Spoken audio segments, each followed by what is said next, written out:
Этот светильник LED 402C, это новое изделие в каталоге компании. Консумация только 60 Вт, добитая света как люменов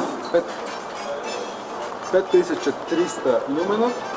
С 6 метров вы получаете вицеп на 10 метров, как минимум 10 люксов освещенность. Корпус среднего размера, 7 килограммов, характеристика линзы. Уличные, внутри пользуемся линзой ведущей мировой компании из Финляндии. Ледил. Я надеюсь, что это современные изделия, которые можно покрыть больше, чем 60% от уличного света в каждый город. Он сконструирован, чтобы покрывать европейский стандарт для улиц МЕ5.